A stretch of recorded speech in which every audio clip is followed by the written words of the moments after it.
defined by Lofer in 1999. She defined control productive knowledge as the ability to use the word when the learner is prompted to, or when he is required or pushed to use. And free productive vocabulary knowledge is the ability to use the word freely, such as in the case of sentence writing or composition. And these two types of knowledge actually contain a lot of different aspects of use productively. For example, if you have to use a word in a context, you have to know its, besides meaning and form, you might have to know its collocation and the morphological aspect, and use it productively. And there are two key studies which I'll base my study on. The first one is Haatrup and Henriksen, and this is a longitudinal project in which they track a group of EFL learners for 3 years, and the results were published in 4 different articles and book chapters. Their findings shows that there are 2 to 3 different degrees of understanding along the partial to precise knowledge dimension, and in terms of depth dimension growth, they found that this development is very slow, and they considered the depth dimension as a network building. In the third dimension, they were able to track the development of the productive use of some new adjectives. However, after 3 years of study, these learners still heavily relied on the nuclear adjectives, and the character of these adjectives are short, unmarked, and formally simple. And the second study is Schmitt, 1998. He tracked a group of 3 learners who are doing their undergraduate study over 1 academic year, and he found that there are developments among all different aspects of their vocabulary knowledge. For example, the meaning of the target words improved about 2.5 times more than it was forgotten, and the association aspect proceeds to more and more native-like after 1 year of study. And the study showed that there are some aspects that are interrelated. From these 2 research studies, for the methodology design of my study is that in order to explore the vocabulary development, a longitudinal research design is needed. And my study will be conducted in an EFL context where 400 Chinese high school students will be recruited, and their language proficiency is at lower intermediate level, and their vocabulary development will be examined under normal classroom setting. There are 2 times of vocabulary tests given to them, and there will be 4 months interval between 2 time waves of data collection. And the multiple task approach will be used to measure different dimensions of vocabulary knowledge. Next, I'm going to introduce you some of the tasks that are used in my study. In the partial to precise dimension, it is going to be measured by a revised version of vocabulary knowledge scale by Webb and Parapet 1996. The scale is revised so that all the levels will be linear to just measure the meaning aspect only. In the depth dimension, the form will be measured by multiple choice by asking students to select the correct spelled word. And the semantic association and collocation will be measured by Reed's word association test. You can see that from the left side of the table, it's actually measuring the association, not aspect of the target word in terms of meaning. And the collocation is measured on the right side of the table. In the productive dimension, I'm going to measure the morphological aspect, which is using a table like this. Students are required to write the different word class of the target word.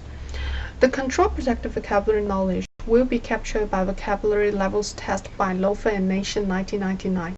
This is more like a sentence completion task where a context is provided and students are required to write down the word that would fit into this context.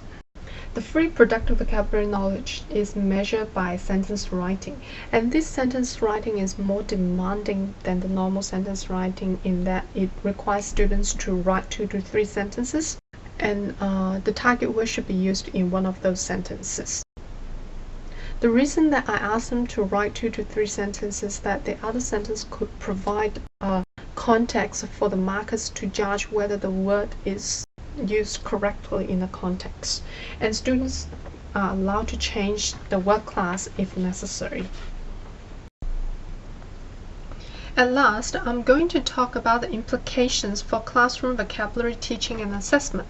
I think today the most important concept that the audience should take away is to look at vocabulary knowledge as a multi-dimensional construct.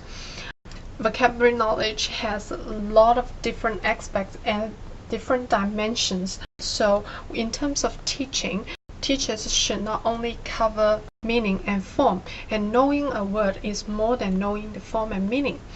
The other day I'm showing some of the words that I'm going to use as the target words in my study to a friend of mine who's teaching in high school. I asked her whether the students will know this word. She said 90% of the words the student will know. And when I asked her, will the students be able to use them in a context to write a sentence? And she said no. So from this example, we can see that this high school teacher actually defined knowing a word as knowing the meaning in form only. But when it comes to use the word correctly in a context, which means when students want to acquire the word and use it productively, it involves a lot of other aspects of knowledge as well. For example, the constraint of use. And students should have the ability to compare the different synonyms and pick up the correct word to express specifically the meaning that they want to express. And also, collocation is also an important aspect to show that students will be able to use the word in company with the others in a sentence. And I think the second implication is for the vocabulary assessment. Vocabulary assessment should go beyond the multiple choice. The tasks for testing vocabulary should be diversified. And today I've shown you some of the tasks. They can be used quite efficiently and easily for students to assess themselves and even for classroom assessment. For example, this vocabulary knowledge scale is a very simple and easy to be used instrument for students to do a self-assessment at home.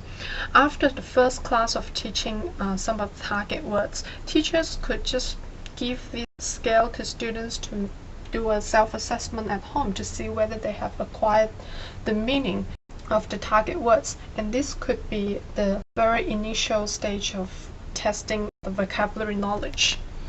And the word association test is also a very good test to capture students' understanding of the association and the collocation. And the advantage of this association test is that it captures the diversity of meaning. Some words might have a multiple meaning, and this test will be able to capture different meanings of a word. In terms of measuring productive vocabulary knowledge, teacher might think sentence writing or writing compositions are very time-consuming in the classroom. However, the vocabulary levels test control productive version would be a good choice for teacher and student to use in the classroom because it provides a context, and in order to complete the sentence with the target word, students should be able to know the word meaning, form, and morphological aspect, and possibly the collocation to make the sentence complete. So that's all of my presentation. Thank you very much for watching the presentation. If you have any comments, feedback, or questions regarding this research, you are welcome to email me at hua.zhong@sydney.edu.au.